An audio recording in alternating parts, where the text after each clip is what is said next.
எனக்கு ரொம்ப வருடங்களாக அடிக்கடி தலைவலி வருகிறது. உடல் நடுக்கம், இரத்த அழுத்தம் போன்ற யாவற்றுக்கும் மருந்துகள் சாப்பிட்டும் குணமாகவில்லை. இதற்கு தீர்வு என்ன? எனக்கு ரொம்ப வருடங்களாக கை, கால், வயிறு மற்றும் நெஞ்சில் எரிச்சல் இருந்து வருகிறது. மேலும் அதனால் பசியின்மை, தூக்கமின்மை, உடல் முழுவதும் ஊசியால் குத்துவது போல் உள்ளது. தலைவலி மற்றும் சர்க்கரை நோய், கழுத்து வலி போன்றவற்றால் அவதிப்படுகின்றேன். சிறுநீர் வெளியேறுவதில் தாமதம் மற்றும் கடினமாக உள்ளது. பாதம் இரண்டும் மரத்து போய் இருக்கிறது. இதற்கான தீர்வு என்ன?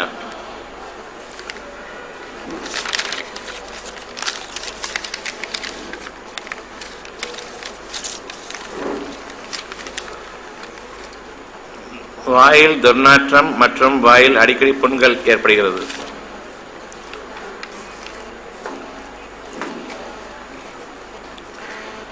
நீண்ட காலங்களாக இவை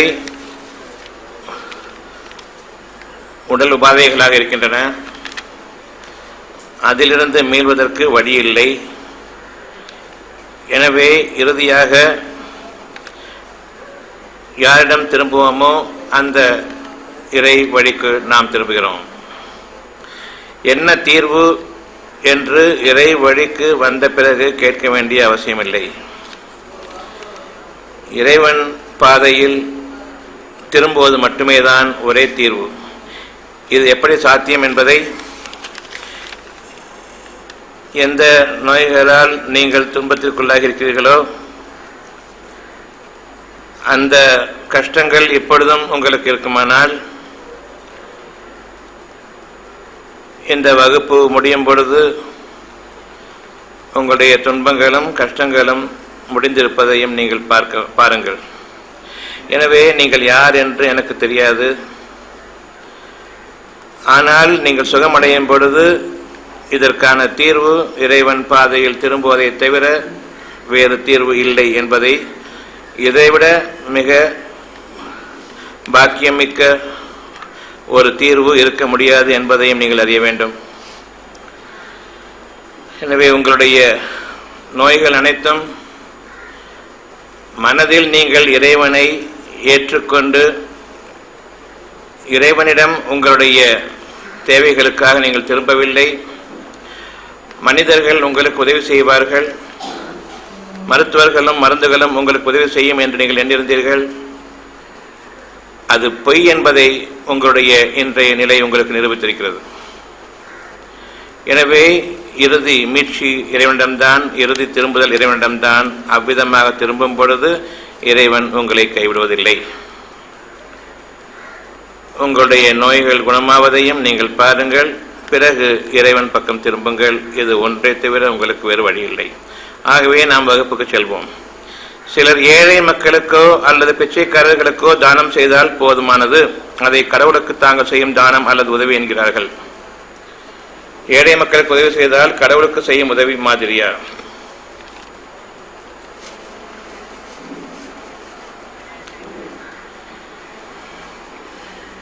இறைவனிடமிருந்து நாம் அருளை பெறுகிறோம்.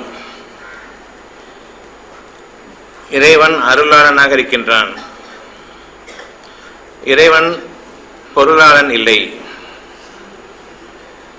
அவனை பொருளாளனாக நாம் கண்டோமானால் நாம் கெட்ட ஒரு செயலையே மேற்கொண்டிருக்கின்றோம். மனிதர்களுக்கு நான் பொருள் உதவி செய்வதன் காரணமாக அது இறைவனுக்கு செய்யக்கூடிய ஒரு மிக பெரும் கடமையாக நான் எண்ணிக்கொண்டிருக்கின்றேன். இது தவறான போக்கு. யாரொருவரும் உணவின் தேவைகளுக்காக குறைவுபட்ட நிலையில் படைக்கப்படவில்லை. ஒவ்வொரு படைப்புக்கும் இறைவன் உணவளிப்பவனாக இருக்கின்றான். தான் படைக்கப்பட்ட உயிரினங்களின் தேவைகள் ஒவ்வொன்றுக்கும் பொறுப்பேற்றுக் கொள்ளாத நிலையில் இறைவன் உங்களையும் படைக்கவில்லை, உங்கள் தேவைகளையும் உங்களுக்கு அறிவிக்கவும் இல்லை. உங்களுக்காக அனைத்தையும் படைத்த பிறகு பசியையும் உண்டாக்கினான். அதன் பிறகு உங்களுக்காக உணவையும் உருவாக்கினான். உணவை உங்களுக்காக மட்டுமல்ல, இன்னும் மற்ற உயிரினங்களுக்காகவும் நீங்கள் எவருக்கு கொடுப்பவர்களாக இல்லையோ அவர்களுக்கும் சேர்த்துத்தான் இறைவன் நன்மைகளை இந்த பூமியில் விளைவிக்க செய்கின்றான், படைத்தும் இருக்கின்றான். ஆனாலும் நாம் பூமியில் விளையக்கூடிய ஒவ்வொன்றையும் தனக்கு உரியதாக நாம் எண்ணிக்கொள்கின்றோம். இறைவனுடைய படைப்புகள் அனைத்துக்கும், கால்நடைகள் உட்பட உங்களுக்கும், நீங்கள் எவருக்கு உணவளிப்பவர்களாக இல்லையோ அவர்களுக்கும் சேர்த்து அவன் உங்களுடைய உணவுகளை படைக்கின்றான். உங்களுடைய ஒவ்வொரு தேவைகளையும் இறைவன் அறிவிக்கின்றான், வானத்திலிருந்து இறங்குகின்றன என்று. உங்களுடைய ஒவ்வொரு தேவையும் வானத்திலிருந்து இறங்குகின்றன. வானங்கள் எல்லையில்லாத பரப்பளவையும் விஸ்தீர்ணத்தையும் கொண்டதாக இருக்கிறது. இந்த பூமியோ அந்த வானத்தில் ஒரு கடுகின் வித்தின் அளவின் இடதுதான், ஒரு தூசி துரும்பை போன்றுதான் இந்த பூமி. இந்த பூமி எவ்வளவு தாங்குமோ அந்த அளவுக்குத்தான் மனிதர்களுடைய படைப்பும் இருக்கிறது. அவர்களுக்கு உரிய முறையில் பகிர்ந்துவதற்காகவே அளவின்படியே ஒவ்வொரு விஷயத்தையும் இந்த பூமியில் அமைத்திருக்கின்றான். உணவு, தண்ணீர், காற்று உட்பட ஒவ்வொரு பொருளையும் அளவின்படியே நிர்ணயித்திருக்கின்றான். எனவே நீங்கள் அளவு எடையில் மீறாமல் இருப்பது தானமாகும். உங்களுடைய தேவைகளுக்கு அப்பால் நீங்கள் விரும்பாமல் இருப்பதுதான் தானமாகும். என் தேவைகளுக்கு அப்பால் நான் விரும்புவது என்னுடைய தேவைகளுக்காக அல்ல என்று இருக்குமானால் உங்களுடைய தேவைகளுக்கு மிஞ்சியது தானங்களுக்கு ஒப்பானதாகும். நீங்கள் மற்ற மனிதர்களுக்கு கிடைப்பதை உங்களுடைய வீடுகளில் சேமித்து வைத்துக்கொண்டு, கிடங்குகளில் சேமித்து வைத்துக்கொண்டு, பின்னர் அதிலிருந்து நான் கொடுக்கின்றேன், பிறருடைய நிலத்தை அபகரித்துக் கொண்டு, பல ஆயிரம் ஏக்கர் அளவுக்கு அபகரித்துக் கொண்டு அதில் விளைவிப்பதிலிருந்து தங்களுக்கு மிஞ்சியதை தானமாக கொடுக்காமல் அதை விற்று தங்களுடைய பொருள்களாக ஆக்கிக்கொண்டு, பின்னர் அந்த பொருள்களிலிருந்து நான் ஏழைகளுக்கு கொடுக்கின்றேன் என்று கூறுவது தவறு. ஏழைகளாக ஆக்கியதற்கு காரணம் யார் வரம்பு மீறி பணம் சேமித்துக் கொண்டிருக்கின்றார்களோ அவர்கள்தான். இதனுடைய அடிப்படையில் தான் கம்யூனிசமும் தோன்றியது. ஆனால் வலுக்கட்டாயமாக பிரித்துக் கொடுப்பதன் காரணமாக அதுவும் மார்க்கமில்லை. உங்களுடைய மனம் மாற வேண்டுமே தவிர சட்டத்திட்டங்களால் நீங்கள் எந்த ஒரு செயலையும் செய்வீர்களானால் அது நிலைக்காது. எனவே இஸ்லாம் எனும் இந்த மார்க்கம், சலாம் சமாதானத்தையுடைய இந்த மார்க்கம், மனம் சமாதானம் அடைந்து தன்னுடைய தேவைகளுக்கு அப்பால் விரும்பாமல் இருக்க வேண்டும். அவ்விதமாக ஏன் விரும்புகிறது என்றால், இருக்கும் தேவைகளை நான் எனக்காக சேமித்து வைத்துக் கொண்டால் என்றென்றைக்கும் இந்த தேவைகளின் மீது நான் கவலை இல்லாமல் அமைந்து விடுவேன் என்ற அந்த ஒரு காரணத்தை கொண்டுதான் இவர்கள் சேமிக்கின்றார்கள். முதன் முறையாக யார் அந்த உணவை படைத்தானோ அவனே மீண்டும் உங்களுக்காக படைப்பான். உங்களுக்கு மட்டுமல்ல, இனி வரும் சந்ததிகளுக்காகவும் உலகம் அழியும் நாள் வரையில் வாழும் ஜீவ ராசிகளுக்காகவும் உயிரினங்களுக்காகவும் அவன் எந்த குறையும் இல்லாமல் அளவின்படி அமைத்திருக்கின்றான். எனவே அளவு எடையில் மீறுபவர்களுக்கு கேடுதான். இனி இவர்களுக்கு தானமோ தர்மமோ கிடையாது. நாளைய வாழ்க்கையில் இருக்கும் தேவைகளை அனைத்தையும் நான் எனக்காக சித்தப்படுத்திக் கொண்டேன். என் வாழ்நாளுக்கு மட்டுமல்ல, சந்ததியினருக்கும் 7 தலைமுறைகளை உட்கார்ந்து சம்பாதிக்கக்கூடிய, சாப்பிடக்கூடிய அளவுக்கு நான் சம்பாதித்து விட்டேன் என்று கூறக்கூடிய இவர்களுக்கு தானங்களோ தர்மங்களோ கிடையாது. யார் தங்களுடைய வாழ்க்கைக்கு உரியதை மறைவில் இருந்து அது வெளியாகும் என்று நம்புகின்றார்களோ, வெளிப்படையாக காண்பது மட்டும்தான் என்னுடைய வாழ்க்கை என்று இல்லாமல் மறைவிலிருந்து வெளியாகும் என்று யார் நம்புகிறார்களோ இவர்களே நம்பிக்கை கொண்டவர்கள். ஒவ்வொரு மனிதனும் அவ்விதமாகவே நம்பிக்கை கொள்ள வேண்டும். தாயின் மார்பகம் பால் சுரக்காமல் இருக்கிறது, குழந்தை பிறந்ததும் பால் சுரக்க ஆரம்பிக்கின்றது. யாருடைய அனுமதியை கொண்டு? இறைவனுடைய அத்தாட்சிகள் ஒன்றல்ல இரண்டல்ல, ஒவ்வொரு மூச்சிலும் அவனுடைய அத்தாட்சிகள் உள்ளும் புறமும் நிறைந்திருக்கின்றது. சிந்தித்து பார்ப்போர் தவிர இறைவனுடைய ஆற்றலையும் இறைவனுடைய மகத்தான அருளையும் உணர்வதில்லை. இருப்பதை அபகரிப்பது தங்களுடைய புத்திசாலித்தனம் என்றும் தங்களுடைய கெட்டிக்காரத்தனம் என்றும் எண்ணிக்கொண்டிருக்கிற இவர்களுடைய கெட்டிக்காரத்தனமும் புத்திசாலித்தனமும் இவர்களுக்கு உதவி செய்யாது. இவர்களுக்கு நோய் என்று வந்த பிறகு எந்த ஒன்றும் இவர்கள் சேமித்து வைத்தது இவர்களுக்கு உதவாது, நரக வேதனையை தவிர. எனவே நீங்கள் உங்களுடைய சேமிப்புகளில் கொஞ்சம் குறைத்துக் கொள்ளுங்கள், முடிந்த அளவு குறைத்துக் கொள்ளுங்கள். பிறருக்காக விட்டுக் கொள்ளுங்கள். அங்கிருக்கிறது தானங்கள். பிறருடைய தேவைகளை அபகரித்துக் கொண்டு பிறகு அதிலிருந்து அவர்களை பிச்சைக்காரர்களாக ஆக்கி பின்னர் நீங்கள் அவர்களுக்கு வழங்குவது கூடாது. நாம் நம்முடைய தேவைகளுக்கு வாழ்கின்றமே தவிர பிறருடைய தேவைகளை அபகரித்து கொண்டு வாழ்வது என்பது கூடாது. அதிலிருந்து நன்மை செய்கின்றேன் என்று சொல்ல வேண்டாம். திருட்டு தொழிலில் நன்மைகள் கிடையாது. அபகரித்த பிறகு தானங்கள் கிடையாது. வசூலித்த பிறகு செலவு கிடையாது. எனவே நாம் நம்முடைய செலவுகளில் அதிகமாக வேண்டும், நன்மைகளில் அதிகமாக வேண்டும், பிறருக்கு விட்டுக் கொடுத்தலில் அதிகமாக வேண்டும். நாளைய வாழ்க்கைக்கு இறைவன் தருவான் என்ற அந்த நம்பிக்கையை கொண்டு வாழ வேண்டியவர்களாக நாம் இருக்கிறோம். நம்பிக்கையை கொண்டு வாழ்வது ஒன்று மட்டும்தான் வாழ்க்கையை தவிர மற்றபடி இருக்கும் பொருள்களை சேகரித்து வைத்துக் கொண்டு வாழ்வது என்பது வாழ்க்கை அல்ல. மனிதர்களுக்கென்று அளவிடப்பட்டிருக்கிறது, அவர்களுடைய வயிற்றுக்கு அளவிடப்பட்டிருக்கிறது, அவர்களுடைய ஊர்வங்களுக்கு அளவிடப்பட்டிருக்கின்றது, அவர்களுடைய குடும்பங்களுக்கு அளவிடப்பட்டிருக்கின்றது. ஒவ்வொன்றுக்கும் அளவின்படியே நிர்ணயித்திருக்கின்றான். அளவு எடையை மீற வேண்டாம். 10 வீடுகள் 15 வீடுகள் என்று வைத்துக்கொண்டு பிறகு ஒரு வீட்டில் தான் உட்கார்ந்து கொண்டு மிச்சம் இருக்கக்கூடிய 14 வீடுகளில் நீங்கள் வாடகைக்கு விட வேண்டாம். உங்களுக்கு தேவைக்கு போக மீதமானதை பிறருக்கு விட்டுவிடுங்கள். வாடகை வேண்டாம். வாடகையும் வட்டியும் ஒரே வகையை சார்ந்ததுதான். வட்டி என்பதில் என்னுடைய பொருளை நான் வைத்துக் கொள்கின்றேன், அதன் மீது நான் சம்பாத்தியம் செய்கின்றேன். வியாபாரம் என்பது என் பொருளை, என்னுடைய மூலதனத்தை நான் பிறருக்கு உடமையாக்கி விடுகின்றேன், அதிலிருந்து ஒரு லாபம் சம்பாதிக்கிறேன்.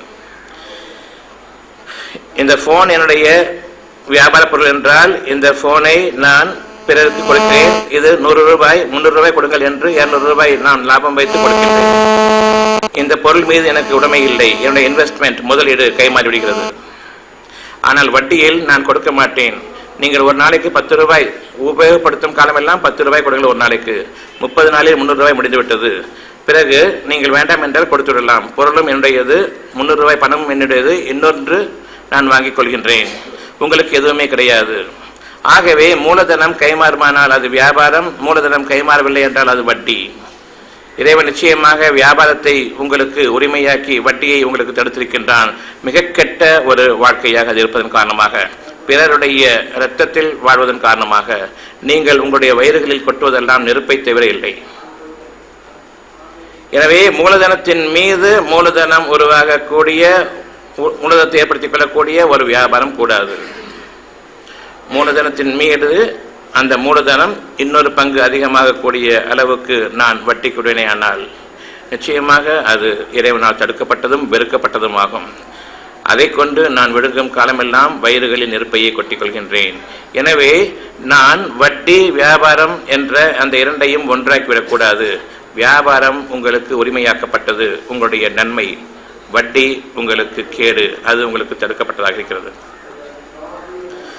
வாடகை வீடுகளாக இருந்தாலும் சரி, என்னுடைய தேவைக்கு போக மீதமானதை நான் விட்டுவிடுகின்றேன். அதில் வாழ வைத்து பிறரை குடியமர்த்தி அவருடைய இரத்தத்திலிருந்து நான் சாப்பிட்டு என்னுடைய குடும்பத்தில் நான் நன்மைகளை உண்டாக்க முடியாது. அங்கு மூலதனமும் என்னுடையது. அவர்கள் விட்டு செல்லும் பொழுது இதுவரையில் அவர்கள் கொடுத்த பணமும் என்னுடையது. அவர்கள் எங்கு தங்கினார்களோ, உதாரணமாக ஒரு அறை, நான் அதை சரி செய்வதற்கு அல்லது கட்டுவதற்கு ஒரு 36,000 ஆகிறது, 50,000 ஆகிறது. ஆனால் வாடகைக்கு விடும் பொழுது 3,000 ரூபாய் என்று வாடகை விடுகின்றேன். ஒரு வருடத்தில் 36,000 ரூபாய் முடிந்துவிட்டது. அவர் ஒரு வீடை கட்டி கொண்டிருக்கலாம் அல்லது ஒரு அறையை கட்டி கொண்டிருக்கலாம். ஆனாலும் அதை கட்ட விடவும் இல்லை. அதுக்குரிய பணத்தையும் வாங்கிக் கொண்டேன். அந்த மூலதனமும் அந்த வாடகை வீடும் என்னுடைய சொந்த வீடாக இருப்பதனால் அதுவும் என்னுடையது. அவர் நடுரோட்டில் விடப்படுகிறார். இவ்விதமாக அநியாயம் செய்யக்கூடிய இந்த மக்களிடையே நாம் வாழ்ந்து கொண்டிருக்கின்றோம். அநியாயத்தை நியாயமாக்கிவிட்டார்கள். நியாயமான வாழ்க்கைக்கு உதவாது என்று ஆகிவிட்டார்கள். அநியாயமான வாழ்க்கை தான் வாழ்க்கைக்கு உரியது என்றும், நியாயமான வாழ்க்கைக்கு உதவாது என்றும் ஆக்கிக் கொண்டார்கள். இத்தகைய மனித சமுதாயத்தை நாம் வெறுக்க வேண்டும். இது தானம் தர்மமாகும். நாம் மனித சமுதாயத்தில் யார் அநியாயக்காரர்களாக இருக்கின்றார்களோ அவர்களை மனதால் வெறுக்கவும் வேண்டும். நாமும் அந்த அநியாயத்தின் பக்கம் மீறுதலும் கூடாது. எப்படிப்பட்ட வாழ்க்கையை யார் வாழ்கின்றார்களோ இவர்கள் இறைவனுக்கு உகந்தவர்கள். இவர்கள் செய்யக்கூடிய இந்த மனதால் வெறுக்கக்கூடிய இந்த தானமும் தியாகமும் நீங்கள் பொருளாக கொடுக்கக்கூடிய தானத்தை விட சிறந்ததாக இருக்கிறது. அநியாயங்கள் நிகழுமானால் அதனை வெறுத்துவிடுங்கள். ஏனென்றால் நாம் தடுக்கக்கூடிய அந்த ஒரு பாங்கை பெற்றிருக்கவில்லை, அந்த ஒரு பலத்தை நாம் பெற்றிருக்கவில்லை. அந்த ஒரு உறுதியை நாம் கொண்டிருந்தாலும் நமக்கு நிச்சயமாக பலகீனர்களாக இருக்கின்றோம். அதை செய்ய இயலாதவர்களாக, திராணியற்றவர்களாக நாம் இருக்கின்றோம். எனவே நம்முடைய உறுதியான பக்கம் எதில் இருக்க வேண்டும் என்றால், என்னுடைய மனதின் நான் கொள்ளக்கூடிய அந்த உறுதியின் பக்கம் இருக்க வேண்டும். என் மனதில் நான் ஒரு தீமையை வெறுக்கின்றேன், அவ்வளவுதான். இந்த வெறுப்பு உங்களுக்கு நன்மைகளை சம்பாதிக்கும், அந்த தீமைகளை நீக்கும் இறைவன் உதவியை கொண்டு. நான் பிரார்த்தனை செய்கின்றேன், நன்மைகள் எனக்கு வேண்டும் என்று நிச்சயமாக உங்களுக்கு இருக்கிறது. நான் பிரார்த்தனை செய்கின்றேன், தீமைகள் எனக்கு வேண்டாம் என்று. நீங்கள் நன்மையை வேண்டும் என்று பிரார்த்தனை செய்வதை விட தீமை வேண்டாம் என்று பிரார்த்தனை செய்வது இன்னும் சிறந்ததாகும். தீமையை கொண்டு நான் தீமையை சம்பாதித்த பிறகு அந்த தீமையிலிருந்தும் நான் விலகுவதற்காக எனக்கு நன்மை வேண்டும் என்று கேட்கின்றேன், இன்னும் தீமையை விட்டு விலகவில்லை. எனவே என்னுடைய தீமைகளுக்குரிய தீமைகள் செய்து கொண்டிருக்கின்றன, அதனுடைய விளைச்சல்களாக நான் அனுபவித்துக் கொண்டிருக்கிற நன்மைகள் சில தீமைகள் சில நீங்கிக் கொண்டிருக்கின்றன. ஆனாலும் தீமைகளை சம்பாதித்துக் கொண்டிருக்கின்றேன். என்னுடைய தீமைகளின் காரணமாக நான் தீமைகளை சம்பாதித்துக் கொண்டிருக்கும் நிலையில் நன்மைகளை நான் விரும்பும் பொழுது நீங்கள் விரும்பிய நன்மைகள் நிச்சயமாக வந்து கொண்டிருக்கின்றன, ஆனால் தீமைகள் தொடர்கின்றன. எனவே அந்த தீமைகள் சேர்ந்து கொண்டிருக்கின்றன. உங்களுடைய பிரார்த்தனைகள் எதுவுமே பலனளிக்கவில்லை போன்று தோன்றுகிறது. தீமைகளிலிருந்து நீங்கள் விலகுவீர்களானால் அந்த தீமைகள் நீங்குகிறது, நன்மைகள் தானே பெருகும். தீமைகளை என்னை விட்டும் நீக்குவாயாக இறைவனை என்று கேட்பதை தவிர்த்து எனக்கு நன்மைகளை கொடு என்று கேட்பதன் காரணமாக அந்த நன்மைகளை இறைவன் கொடுத்தாலும் நீங்கள் உணர்பவர்களாக இல்லை. ஏனென்றால் தீமைகளின் மீது வாழ்ந்து கொண்டிருக்கும் நிலையில் நீங்கள் சம்பாதிக்கும் அந்த தீமை இறைவன் அளிக்கக்கூடிய நன்மைகளை விட கொடியதாக இருக்கிறது. நம்மில் பெரும்பாலானோர் மிக பெரும் தீமைகளில் வாழ்ந்து கொண்டிருக்கின்றோம். இதற்கு என்ன வழி என்று கேட்டுக்கொண்டிருக்கிறார்கள். இவ்வளவு காலமும் எனக்கு மருந்துகளும் மாத்திரைகளும் சாப்பிட்டு எந்த பயனும் இல்லை, இனி என்ன வழி என்று கேட்கிறார்கள். இவர்களுக்குரிய வழி தீமைகளில் இருந்து விலகுங்கள். எந்த மருந்து மாத்திரைகளை சாப்பிட்டுக் கொண்டிருக்கின்றீர்களோ அந்த மருந்து மாத்திரைகள் தான் உங்களுடைய நோய்களுக்கு காரணமாக இருக்கின்றது. உங்களுடைய பிரார்த்தனைகள் காரணமாக நோய்கள் நீங்கிக் கொண்டிருக்கின்றன. உங்களுடைய செயல்களின் காரணமாக, மருந்துகளிலும் மாத்திரைகளின் பக்கம் நீங்கள் செல்லக்கூடிய அந்த செயல்களின் காரணமாக தீமைகள் அதிகமாகிக் கொண்டிருக்கின்றன. உணவை சாப்பிடுகின்றீர்கள், விஷத்தையும் சாப்பிடுகின்றீர்கள். விஷத்தை நீக்குங்கள், உணவு உங்களுக்கு போதுமானதாக இருக்கும். விஷத்தை சாப்பிட்டுக் கொண்டிருக்கும் போது உணவை சாப்பிட்டால் உணவும் விஷமாக மாறும். எனவே நன்மைகள் தீமைகளாக மாறுகின்றன. தீமைகள் அது நீங்கினால் தவிர நன்மையாக மாறாது. தீமைகள் நீங்க வேண்டும் அந்த எண்ணம் இருக்குமானால் அந்த தீமைகளில் நன்மைகள் உருவாகும். தீமையான பாதையிட்டும் நான் விலக வேண்டும் என்று நீங்கள் விரும்புகிறீர்களானால் நிச்சயமாக நீங்கள் கடந்து வந்த பாதை தீமையாக இருந்தாலும் அதை இறைவன் உங்களுக்கு நன்மையாக மாற்றி அமைப்பான். உங்களால் தீமையை நன்மையாக மாற்ற முடியாது. யாவற்றின் மீதும் ஆற்றல் மிக்க அந்த இறைவன் மட்டுமே உங்களுடைய தீமைகளையும் நன்மைகளாக மாற்றி நன்மைகளையும் இன்னும் அதிகமாக பெருகச் செய்வான். எனவே நம்பிக்கை கொள்ளுங்கள். நான் என் தீமைகளை விட்டும் நீங்க வேண்டும், நன்மைகள் வேண்டும் என்ற பிரார்த்தனை செல்லாது. என் தீமைகளுக்கு காரணம் நான் சம்பாதித்த தீமைகள் தான். உங்களுடைய பிரார்த்தனைகள் அனைத்தையும் இறைவன் ஏற்றுக்கொண்டிருக்கின்றான். ஆனாலும் தீமைகளிலிருந்து நாம் விலகாததன் காரணமாக நம்முடைய தீமைகள் நிச்சயமாக பெருகுகின்றன. நன்மைகளின் மீது தீமைகள் அதிகமாக பெருகுகின்றன. என்னுடைய பிரார்த்தனை பலனளிக்கவில்லையே என்ற ஒரு மாயையையும் நாம் நமக்கு ஏற்படுத்திக் கொள்கின்றோம். நன்மைகளுக்கு நன்மை உண்டு, தீமைகளுக்கு தீமை உண்டு. இறைவன் கூறுகின்றான், நீங்கள் அருளை கொண்டிருக்கின்றீர்கள், இறைவனுடைய அருளை கொண்டிருக்கின்றீர்கள். ஒவ்வொரு நன்மையையும் உங்கள் இதயத்தில் கொண்டிருக்கின்றீர்கள். நீங்கள் விரும்புவதெல்லாம் நன்மையை தவிர இல்லை. நீங்கள் எந்த ஒன்றை விரும்பினாலும் அதில் நன்மையையும் விரும்புகிறீர்கள், அதிகமாகவும் விரும்புகிறீர்கள். ஏன் அதிகமாக விரும்புகிறீர்கள்? உங்களுடைய அளவின்படி விரும்பாமல் ஏன் நீங்கள் அதிகமாக விரும்புகிறீர்கள்? ஆகவே பிரார்த்தனை இல்லை. நிலையான வாழ்க்கையை கொடு என்று கேட்டால் நிச்சயமாக இன்றும் எனக்கு வேண்டும், நாளை இனம் எனக்கு வேண்டும், என்றென்றும் வாடும் காலமெல்லாம் எனக்கு எந்த குறைவும் இல்லாமல் வேண்டும். இது இறைவனிடம் திருப்தியான ஒரு பிரார்த்தனையாக இருக்கின்றது. ஆனால் என் தகுதிக்கு மீறி 7 தலைமுறைகளையும் வாழக்கூடிய அளவுக்கு எனக்கு இன்று வேண்டும் என்று கேட்கும் பொழுது ஏன் என்ற கேள்விக்கு என்ன பதில் இருக்கிறது உங்களுக்கு? இறைவன் மீது நம்பிக்கை இருந்தால் இறுதி மூச்சு வரையில் நம்பிக்கை இருக்கட்டும். இன்று நம்பிக்கை கொடுக்கும் போதே நிறைய வாங்கிக் கொள்வோம், பிறகு நம்ப முடியாது, விட்டுவிடுவோம். நம்முடைய எதிர்பார்ப்பு மிக கெட்டது. என்றென்றும் நான் நிலைத்து வாழ வேண்டும் என்று விரும்புங்கள். என்றென்றும் தேவைப்படாதவனாக நான் வாழ வேண்டும் என்று விரும்புங்கள். அது இறைவனிடம் இருக்கிறது. நான் என்னை தேவையற்றவனாக ஆக்கிக் கொள்வேன் அதிகமான பொருள்களை ஈட்டுவதன் காரணமாக என்று எண்ண வேண்டாம். உங்களுடைய வயிற்றின் கொள்ளளவை உங்களுக்கு அதிகரித்துக் கொள்ள முடியாது. நீங்கள் சேகரித்து வைக்கும் மூட்டைகளை அதிகரித்துக் கொள்ளலாம், அதை சேகரித்து வைக்கக்கூடிய கிடங்குகளை அதிகரித்துக் கொள்ளலாம். ஆனால் உங்களுடைய வயிற்றின் அளவை அதிகரிக்க முடியாது. உங்கள் வயிற்றின் அளவுக்கு அப்பால் நீங்கள் விரும்புவது நெருப்பை தவிர கிடையாது. அதன் மீது நம்பிக்கை கொண்டு வாழ்வது என்பது கேடுகளை தவிர கிடையாது. எனவே பொருள்களின் மீது நீங்கள் நம்பிக்கை வைக்கின்றீர்கள். இறைவன் அருளை கொடுத்தால் அந்த அருள் என்பது என்றென்றும் நிலைத்திருக்கக்கூடிய ஒரு நல்வாழ்க்கையை நீ எனக்கு அளிப்பாயாக, எந்த குறைவும் இல்லாத ஒரு வாழ்க்கையை எனக்கு அளிப்பாயாக. ஆகவே இறைவன் புறத்திலிருந்து ஒவ்வொரு நாளும் உங்களுக்கு வர இருக்கிறது. உங்களுடைய மூச்சு இழுக்க நன்றாக இருக்கிறது, ஆனால் அளவின்படிதான். அதற்கு மேலாக மூச்சு அடைக்கப்பட்டால் மூச்சு சுவாசப்பைகள் வெடித்து போகும். அந்த நிமிடமே நீங்கள் இறந்து விடுவீர்கள். ஒவ்வொன்றுக்கும் அளவு இருக்கிறது, அந்த அளவை மீறாதீர்கள் உங்களுடைய செழிப்பான நல்வாழ்க்கைக்கு. எனவே தானம் என்பது அளவு எடையை மீறாமல் இருப்பதாகும். எதை செலவு செய்ய வேண்டும் என்று கேட்கிறார்கள்? உங்கள் தேவைகளுக்கு போக மீதமானதை செலவு செய்யுங்கள். எதை சேமித்து வைக்க வேண்டும் என்று கேட்கிறார்கள்? தேவைகளுக்கு போக எதை இறைவன் மீதப்படுத்துகின்றானோ அதுவே உங்களுடைய சேமிப்பில் மிகச் சிறந்தது. நீங்களாக சேமித்து வைத்துக் கொண்டு எண்ணி பார்த்து கணக்கிட்டு கொண்டு ஒவ்வொரு நாளும் லாபம் இவ்வளவு சேர்ந்திருக்கிறது என்று எண்ணிக்கொண்டு அதை சேகரித்து வைத்துக் கொண்டு ஒவ்வொரு நாளும் பார்த்து கண்ணில் ஒத்திக்கொண்டு இனி நான் நன்றாக வாழ்வேன் என்று நீங்கள் நினைக்கக்கூடிய அந்த வாழ்க்கை உங்களுக்கு நரக நெருப்பை தவிர தராது. இந்த பணமும் செல்வமும் என்னை என்றென்றும் வாழ வைக்கும் என்று நீங்கள் விரும்பும் காலமெல்லாம் உங்களுக்கு கேடு சூழ்ந்து கொண்டிருக்கிறது. யார் பணத்தின் மீது இன்று ஆறுதல் அடைந்திருக்கின்றார்களோ அவர்களுக்கு மிக பெரும் துன்பம் காத்திருக்கிறது. மன வாழ்க்கை, புற வாழ்க்கை என்ற இரண்டு இருக்கிறது. புற வாழ்க்கையைத்தான் நீங்கள் பார்க்கிறீர்கள். ஆடம்பரமும் அலங்காரங்களும் கொண்ட வாழ்க்கையை அவர்கள் வாழ்ந்து கொண்டிருக்கும் பொழுது இந்த வாழ்க்கை தான் சிறந்த வாழ்க்கையோ என்று நினைக்கக்கூடிய அளவுக்கு, இப்படி நாமும் வாழ முடியவில்லையே என்று நினைக்கக்கூடிய அளவுக்கு. ஆனால் மனதில் ஒரு வாழ்க்கை இருக்கிறது. அந்த வாழ்க்கையை புற வாழ்க்கையாக நீங்கள் பார்க்கிறீர்களே, அதைவிட மிகவும் உறுதி வாய்ந்த சக்தி வாய்ந்த ஒரு வாழ்க்கையாக இருக்கின்றது. அதில் ஒரு துன்பம் ஏற்பட்டுவிட்டால் நரக வாழ்க்கை உங்களுக்கு, அதில் ஒரு நன்மை ஏற்பட்டுவிட்டால் சொர்க்க வாழ்க்கை உங்களுக்கு. ஆனால் புற வாழ்க்கையில் நீங்கள் வாழக்கூடிய வாழ்க்கையில் எவ்வளவுதான் அதிகரித்திருந்தாலும் அது உங்களுக்கு உதவாது, ஊருக்கு காண்பிப்பதற்காக உதவும். ஏனென்றால் உங்களுடைய வீடுகளில் 1000 ஷர்ட்டுகள் வைத்திருக்கலாம், 1000 சேலைகள் வைத்திருக்கலாம், 1000 செருப்புகள் வைத்திருக்கலாம், 1000 நகைகள் வைத்திருக்கலாம். உங்களால் போட்டுக்கொண்டு தெரிய முடியாது. ஒன்றுதான் உங்களுக்கு அளவிடப்பட்டது, ஒன்றுதான். ஆகவே மீதமுள்ளது பிறருக்கு காண்பிப்பதற்காக. பிறருக்கு காண்பிக்க வேண்டி வாழக்கூடிய அந்த வாழ்க்கை உங்களுக்காக நீங்கள் வாழ விரும்பவில்லை என்பதை உங்களுக்கு அறிவுறுத்துகிறது. எனவே மனதிற்கு பெரும் கேடாக ஒரு வாழ்க்கை உங்களுக்குள் ஆரம்பமாகிறது, நீங்கள் அறிய மாட்டீர்கள். பெருமைக்காக வாழக்கூடிய வாழ்க்கை, ஆடம்பரத்திற்காகவும் அலங்காரத்திற்காகவும் வாழக்கூடிய அந்த வாழ்க்கையின் மீது நீங்கள் இன்று வெறுப்பை மேற்கொள்ளுங்கள். விருப்பம் கொண்ட வாழ்க்கை இன்று எனக்கு வெறுப்பாக மாறுகின்றது. இது நான் தியாகம் செய்கிறேன், தானம் செய்கின்றேன், என்னுடைய பெருமையை நான் தானம் செய்கிறேன்.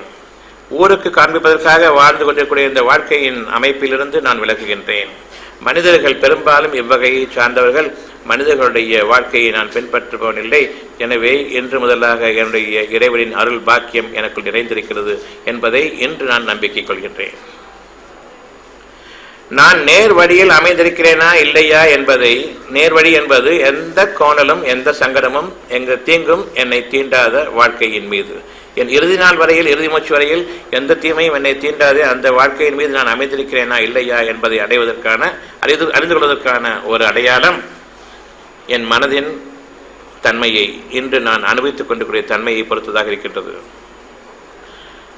ஒருவர் நான் நம்பிக்கை கொள்கின்றேன், அவரிடம் ஒரு வேலையை ஒப்படைக்கின்றேன், அவர் அந்த வேலையை முடித்துவிட்டு வருவார் என்று நான் நம்புகின்றேன். நம்பிய பிறகு எனக்கு கவலை இல்லை. ஆனால் வேலை தெரியாத ஒருவன், அறிமுகம் தெரியாத ஒருவன், அவனிடம் ஒன்றை கொடுத்துவிட்டு ஒரு வேலைக்காக காத்திருக்கிறேன், என் மனம் அமைதியில்லை. இந்த ரெண்டில் எதை செய்வது சிறந்தது? யார் மீது நம்பிக்கை இல்லையோ அந்த நம்பிக்கைக்கு உரியதாக அல்லாத அந்த நபரை நான் ஒரு முக்கியமான வேலைக்கு அனுப்புவது ஒரு புறம். வேறு வழியில்லை, அதனால் அனுப்பினேன், அதனாலும் அனுப்பியிருக்கக்கூடாது. மனம் கஷ்டப்படுகிறது. அந்த வேலையை அவன் செய்வானா அல்லது நான் கொடுத்த போல எடுத்துக்கொண்டு போய்விடுவானா தெரியவில்லை. மனம் சங்கடப்படுகின்றது. அவசரத்தில் நீங்கள் கொடுத்து விட்டீர்கள், பொறுமையாக இருந்திருக்கலாம். அதே சமயம் ஒருவருக்கு வேலைகள் அனைத்தும் தெரிந்திருக்கின்றது, அவர் அந்த வேலையை செய்து முடிப்பார் என்ற முழுமையான திருப்தி எனக்கு இருக்கிறது, அவரிடம் அந்த வேலையை ஒப்படைக்கின்றேன், மனம் அமைதியாக இருக்கிறது, அந்த வேலையும் சிறப்பாக முடியும். நமது நம்பிக்கைக்கு உரியவர்கள் என்று மனிதர்களில் யாராவது இருக்கின்றார்களா? உங்களுடைய குழந்தைகள் உட்பட, உங்களுடைய பெற்றோர்கள் உட்பட, உங்களுடைய மனைவி மக்கள் உட்பட, உங்களுடைய நண்பர்கள் உட்பட நீங்கள் அவர்களை முழுமையாக நம்புவதற்கு ஏதேனும் ஆதாரம் இருக்கிறதா? உங்களுடைய வாழ்க்கைக்கு நண்பர்கள் உதவுவார்கள், மனைவி மக்கள் உதவுவார்கள் என்று நீங்கள் கொள்வதற்கு ஏதேனும் ஆதாயம் இருக்கிறதா? மனிதர்களில் உங்களுக்கு உதவுபவர்கள் எவரும் இல்லை. ஏனென்றால் அவர்கள் தங்களுக்கே உதவி செய்து கொள்ள சக்தியற்றவர்கள். இயலாமையில் இருப்பவர்கள், அவர்களுக்கு என்ற ஒரு அளவு இருக்கிறது. அவர்களுடைய வாழ்க்கையை பார்த்துக் கொள்ளக்கூடிய அளவீடு தான் அது. உங்களுடைய வாழ்க்கையை நீங்கள் கவனித்துக் கொள்ளக்கூடிய அளவீடு உங்களிடம் இருக்கிறது. ஒவ்வொருவரும் தாங்களே சுமையை சுமந்து கொண்டிருப்பவர்கள். பிறருடைய சுமையிலிருந்து ஒரு அணுவளவேனும் அவர்கள் சுமக்க மாட்டார்கள். மற்றவர்களுடைய சுமைகளை நீக்க அவர்கள் சக்தி பெற மாட்டார்கள்.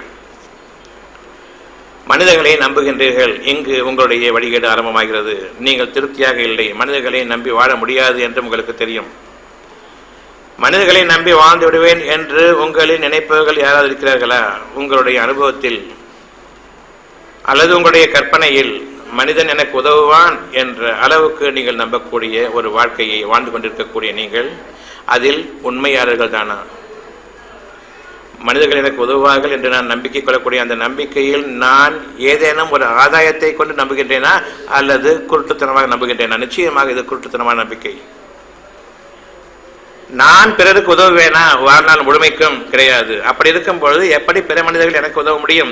ஏனென்றால் நான் இயலாதவன், பலகீனன், எனவே முடியாது. இவ்விதமாகத்தான் ஒவ்வொரு மனிதனும் மனதால் பலகீனமானவன்.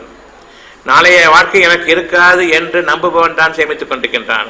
அவன் எப்படி தன் சேமிப்பிலிருந்து உங்களுக்கு கொடுப்பான்? 7 தலைமுறைகளும் உதவ மாட்டார்கள் என்றுதான் இன்று தன்னுடைய 7 தலைமுறைகளுக்கும் அவன் சம்பாதிக்கின்றான். வரக்கூடிய 7 தலைமுறைகள் உருப்படாத தலைமுறை என்பது தெரியும். இவனா உங்களுக்கு கொடுப்பான்? பணக்காரன் பணத்தை சேமிப்பதன் காரணமாகத்தான் பணக்காரன். அவனிடமிருந்து கிடைக்கக்கூடிய அந்த பொருள் பிச்சையாக இருந்தாலும் அந்த பிச்சைக்காரன் விளங்க மாட்டான். எனவே விளங்கக்கூடிய மனிதர்களாக நீங்கள் இருப்பீர்களானால் உங்களுக்கு நீங்களே பொருத்தமானவர்கள். உங்களுக்கு பதிலாக பிற மனிதர்களை நீங்கள் புரிந்து கொள்ள வேண்டாம். மனிதர்கள் இயலாமையில் இருப்பவர்கள், தங்களை பாதுகாத்துக் கொள்ளக்கூடிய சக்தியும் திராணியும் அற்றவர்கள். எனவே நீங்கள் உங்களுடைய நன்மைகளின் மீது நிலைத்திருக்க வேண்டுமானால் முதலில் மனிதர்களை நம்புவதை விட்டுவிடுங்கள். மனிதர்களை தியாகம் செய்யுங்கள். மனித உறவுகளை தியாகம் செய்யுங்கள். அவர்களோடு சுமூகமான உறவை வைத்துக் கொள்ளுங்கள். நம்பிக்கைக்கு பாத்திரமானவர்களாக எவரையும் எடுத்துக்கொள்ள வேண்டாம். முடிந்தால் நீங்கள் உங்களுடைய சொத்திலிருந்து உதவுங்கள். ஏனென்றால் உங்களுக்கு நம்பிக்கை அதிகம். நாளைய வாழ்க்கைக்கு குறைவு இருக்காது என்ற நம்பிக்கை அதிகம். நல்வழியில் உங்களுக்காக நீங்கள் செலவு செய்யுங்கள். அதில் உங்களுக்கு நன்மை இருக்கிறது என்று உங்களுக்கு ஆதாயம் இருக்கிறது. தீய வழிகளில் செலவு செய்ய வேண்டாம். அது தீமையை தேவை பெற்று தராது. பிற மனிதர்களுக்கு காண்பிப்பதற்காக வேண்டி நாம் செய்யக்கூடிய எந்த ஒரு நன்மையும் சரி, நன்மையாக நினைக்கக்கூடிய காரியமும் சரி, அது எனக்கு தீமைதான். பிச்சைக்காரருக்கு நான் உதவி செய்கின்றேன் என்று நீங்கள் நினைக்கிறீர்கள். பிச்சைக்காரருக்கு எப்படி உதவி செய்வீங்க? 10 பைசா போட்டார், ஒருவேளை உணவு கொடுத்தார். எப்படி அது ஒருவேளை உணவு அவருடைய வாழ்நாளைக்கும் பொருந்தும்? உங்களால் முடியுமா? முடியாது. பிச்சைக்காரர்களை நீங்கள் இதற்கு மட்டுமே தகுதியானவர்களாக நீங்கள் அமைக்கின்றீர்கள்.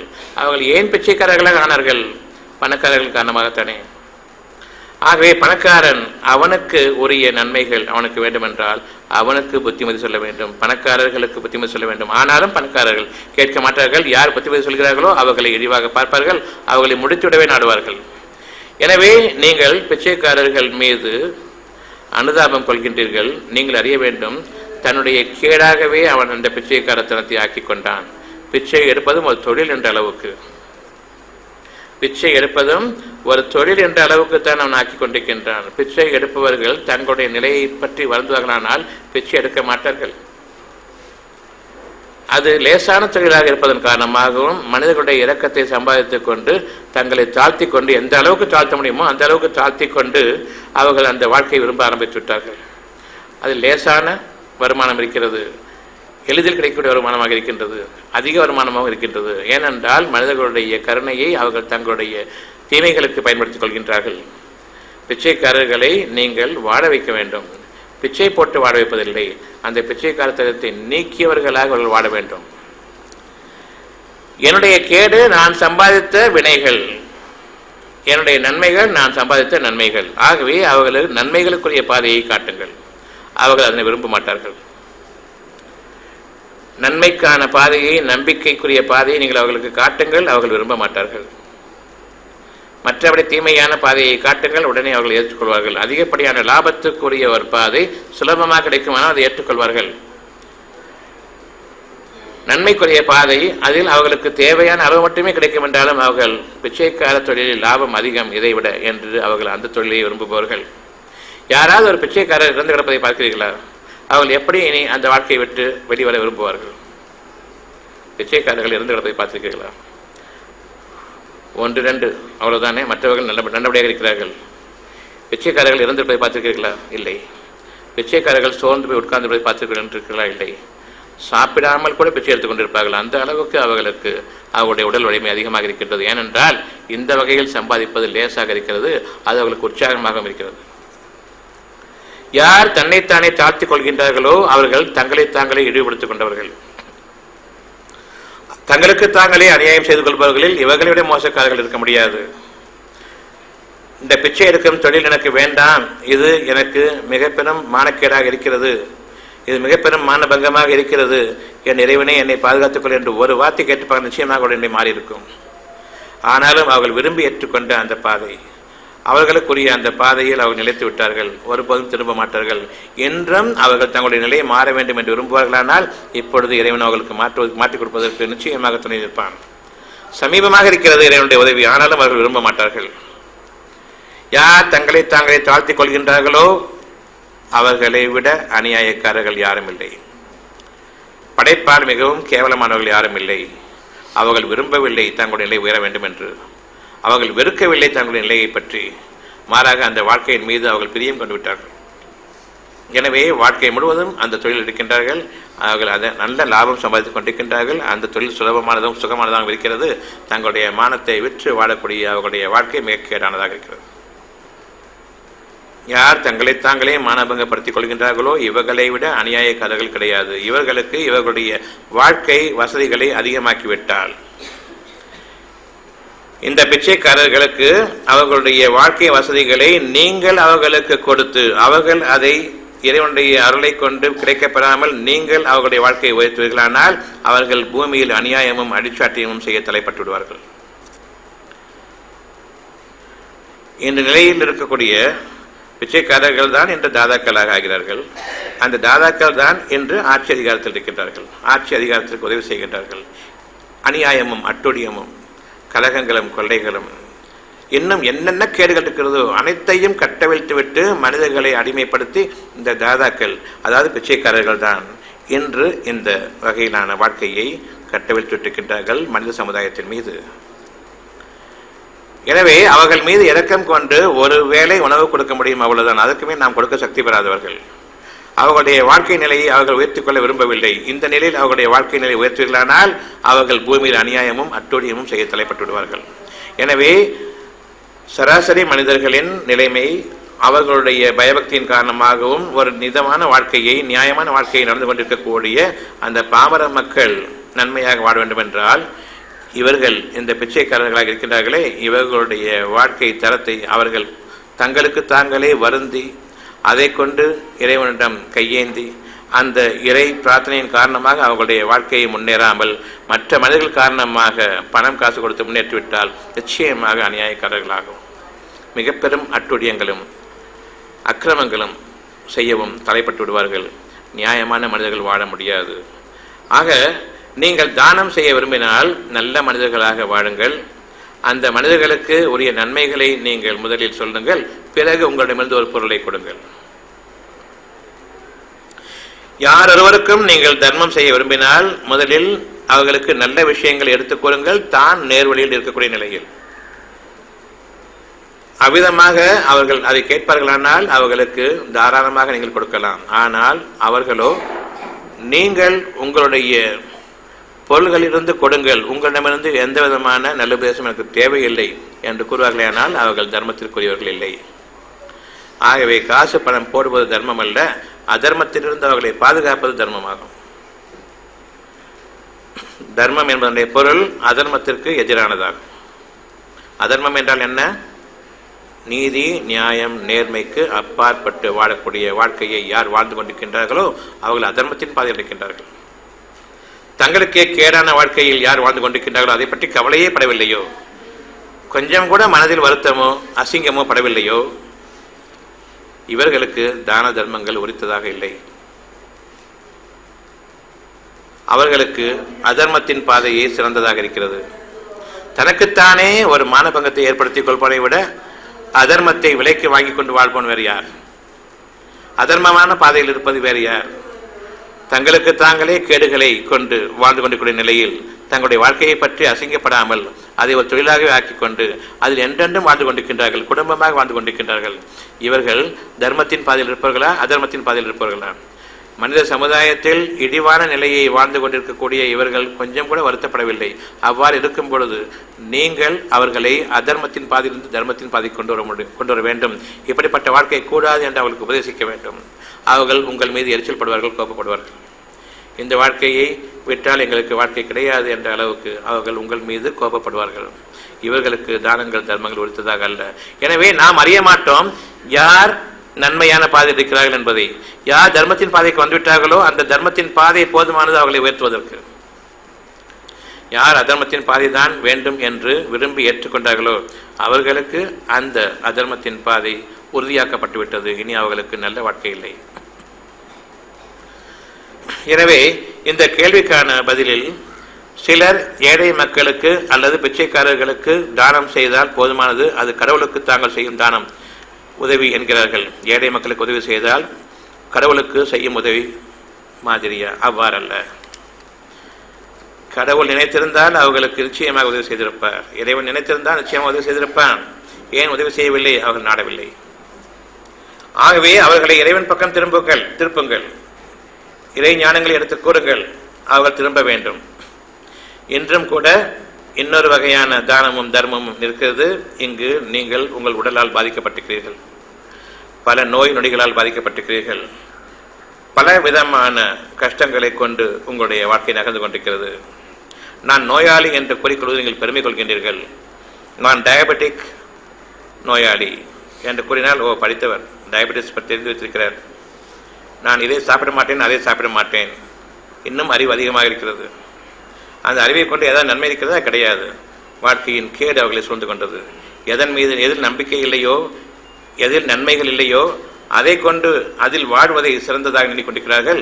இவர்களுக்கு நல்லது என்பது கிடையாது, இவர்களுக்கு சிகிச்சை என்பது கிடையாது, இவர்கள் மீது பரிதாபம் என்பது கிடையாது.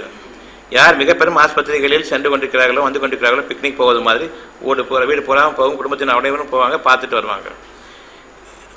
இந்த ஹாஸ்பிட்டலில் சேர்த்திருக்கிறோம், நல்லபடியாக சிகிச்சை நடந்து கொண்டிருக்கின்றது. இம்ப்ரூவ்மெண்ட் என்ன? ஒன்றும் கிடையாது, மோசமாகி கொண்டிருக்கிறது. டாக்டர்களின் தீவிர சிகிச்சைக்கு பிறகும் இருந்தார், பரிதாபமாக செத்தார். பரிதாபமான நிலைக்கு காரணம் யார்? ஆஸ்பத்திரிக்கு போனால் சாவத்தவிர கிடையாதுன்னு தெரியாது. ஒவ்வொருத்தரும் சாவறது எங்கள் ஆஸ்பத்திரியில் போய் தானே, இறுதி நிலை அவங்களுக்கு அங்கே தானே, இறுதி ரைட்ஸ், இறுதி காரியங்கள் அங்கே தான் நடக்குது ஆஸ்பத்திரிகளில். இதை தெரிந்து கொண்ட பிறகும் பெரிய ஆஸ்பத்திரிக்கு போயிட்டு நிறைய செலவழித்தேன், ரொம்ப நல்லா வைத்தியம் பார்த்தாங்க, கடைசியில் போயிட்டாரு. ஓ அப்படியா, பரவாயில்ல. இந்த சமுதாயம் வீட்டில் இறந்து போயிருந்தா, நியாயமான இறந்து போயிருந்தா, ஏன் நீங்கள் ஆஸ்பத்திரியில் சேர்த்துருக்கலாமே, பெரிய ஆஸ்பத்திரியில் சேர்த்து நல்லா பார்த்துருக்கலாமே. மனிதர்கள் வடிகட்டி விட்டார்கள். இவர்களுக்கு சிகிச்சை ஒரு தேவை இல்லாத ஒன்று.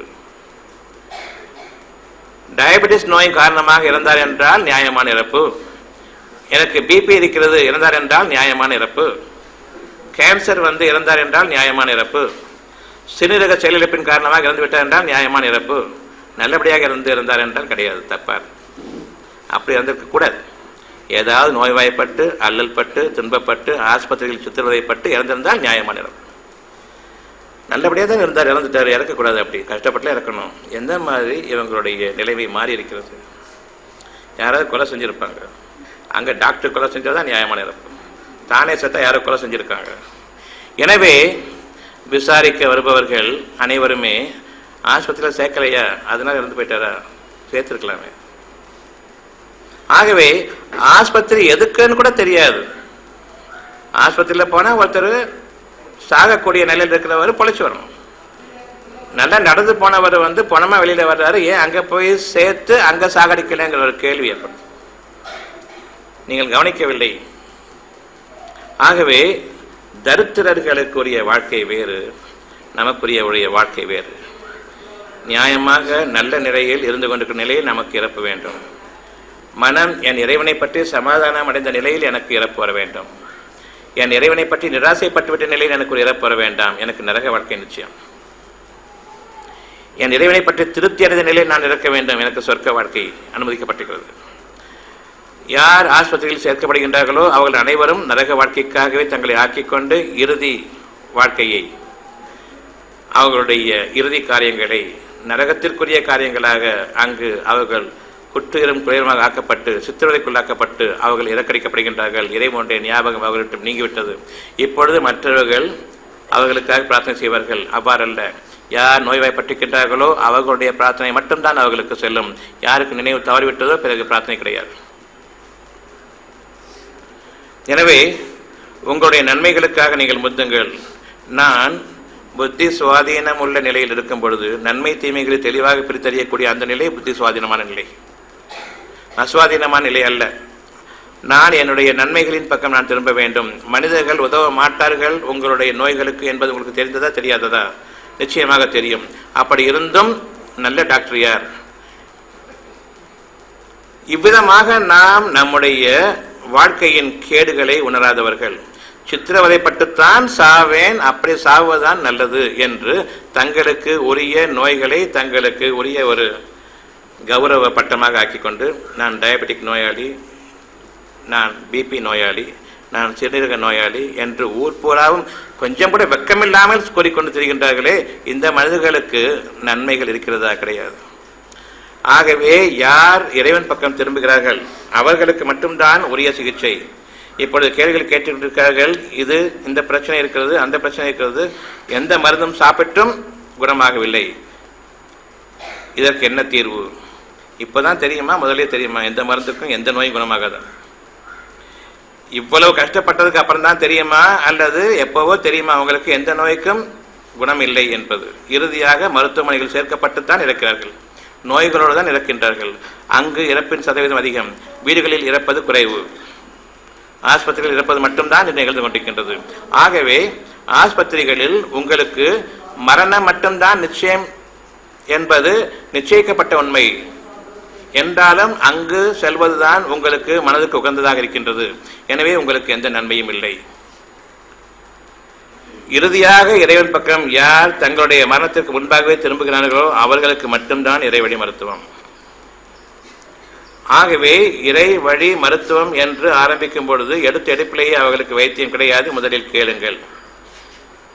தானத்திற்கு முன்பாக, தர்மத்திற்கு முன்பாக எப்படி அவர்களுக்கு அதர்மத்தின் பாதையை விட்டு விலகுங்கள் என்று கூறுகின்றோமோ அதை போன்று மனிதர்களை நம்பிக்கொண்டிருக்கிற நீங்கள் மனிதர்களை விட்டுவிட்டு இறைவன் பக்கம் ஏன் திரும்ப வேண்டும் என்ற அந்த உண்மையை உங்களுக்கு கற்பிக்கப்படாத வரையில், அந்த உண்மையை நீங்கள் ஏற்றுக்கொள்ளாத வரையில் உங்களுக்கு நிச்சயமாக சிகிச்சை என்பது கிடையாது. டாக்டர்களையும் வைத்துக் கொள்கின்றேன், இறைவனையும் வைத்துக் கொள்கின்றேன், எனவே மருந்துகளையும் விடுவதற்கு எனக்கு பிரியமில்லை. உங்களுக்கு இன்னும் சில காலம் இருக்கிறது, பிறகு வாருங்கள், இறைவன் ஒருவனே எனக்கு துணை நிற்க வேண்டும் என்ற அந்த ஒன்று உங்களுக்காக உருவாகக்கூடிய நிலையின் போது நீங்கள் வாருங்கள். அப்பொழுது உங்களுக்கு வைத்தியம் இருக்கிறது. இறைவனோடு மனிதர்களையும் இணைத்துக் கொண்டு இறைவனை இவ்வளவு இழிவாக்க கூடிய நிலைக்கு நீங்கள் வந்த பிறகும் அந்த நிலையில் நீங்கள் இருக்கும் பொழுது உங்களுக்கு இறைவனுடைய அனுக்கிரகம் கிடையாது. ஆகவே இறைவனா மனிதர்களா என்றால் நீங்கள் யார் பக்கம் சாய வேண்டும்? மனிதர்கள் கொலைகாரர்கள் என்பது தெரியும், உறவினர்களோ உங்களுக்கு பகிரங்கமான விரோதிகள்.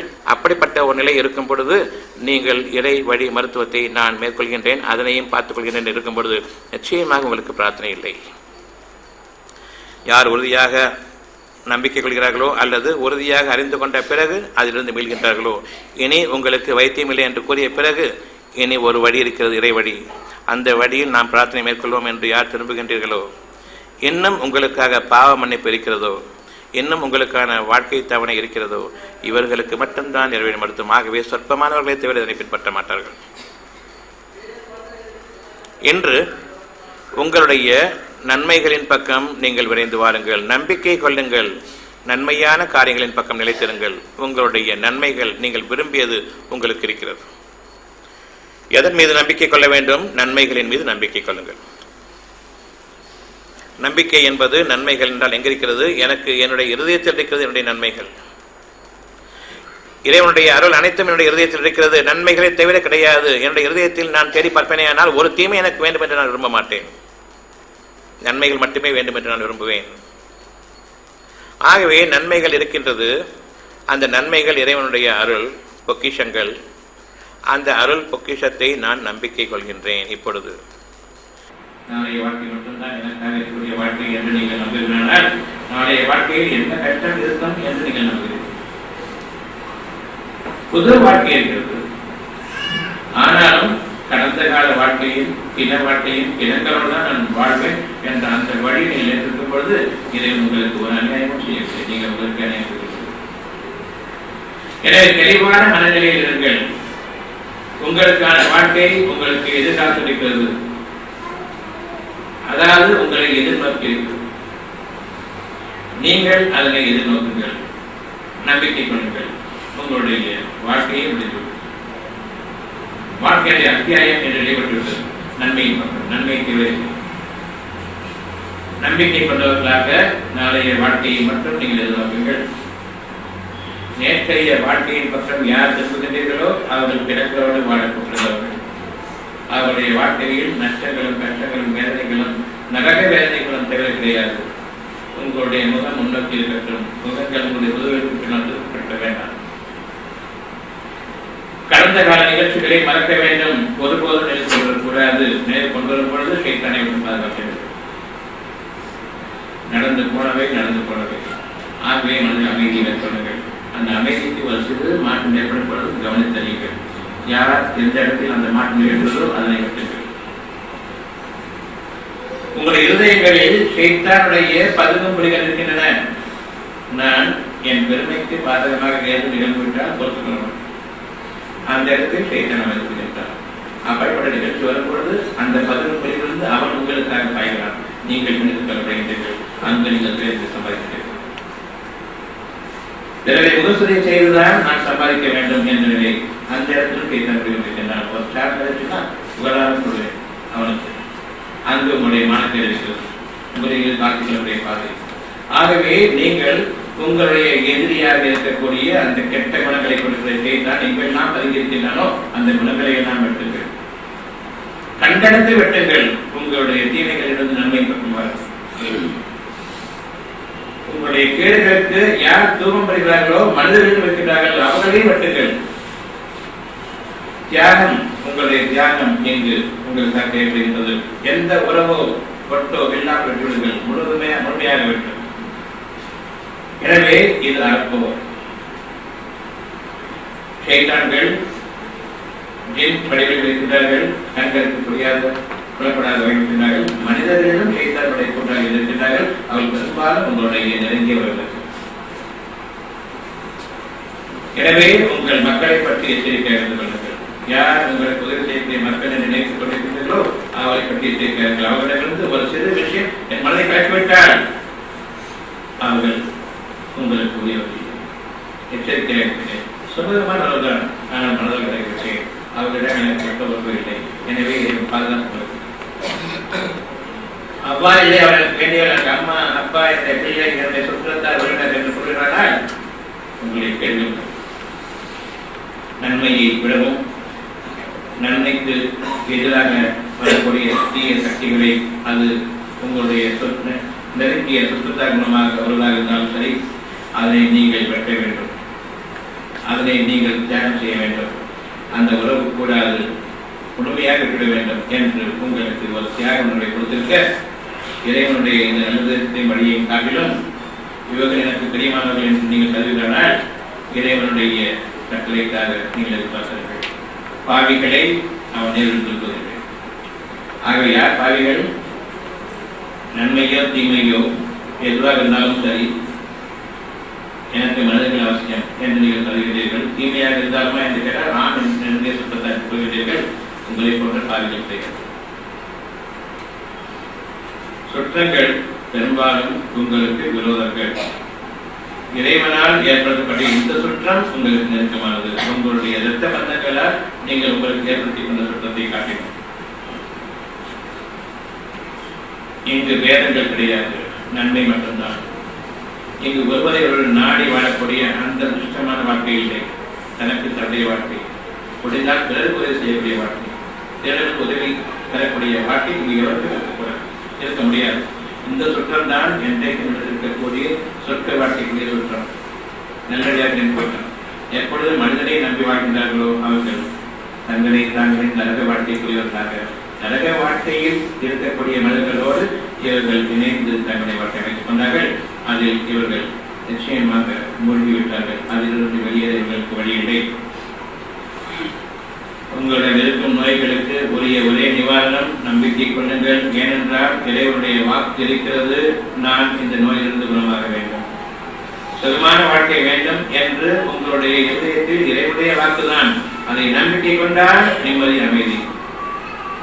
கெட்ட மனிதர்களுடைய நாற்றம் எடுத்த இந்த மருத்துவ அறிவை கொண்டு எப்படி சாத்தியம் என்று கேட்கிறானால் இறைவனுக்கு சாத்தியம் இல்லை என்று கூறிவிட்டீர்கள். எனவே அந்த எண்ணம் உங்களை விட்டு நீங்குகின்றது. நம்பிக்கைக்கு பதிலாக நிராசையை கண்டிப்பிடுகின்றது. இனி உங்களுக்கு நரக வாழ்க்கை. நன்மையை நம்புங்கள். பெருமை கொண்டு மனித அறிவை இறைவனுக்கு மேலாக ஆக்கி, இறைவனுடைய ஞானங்களை மனித அறிவுக்கு கீழாக ஆக்கி புறக்கணித்து அதனை நீங்கள் ஈடுபடுத்துகிறார்கள். நம்புங்கள், பொறுமையை மேற்கொள்ளுங்கள்.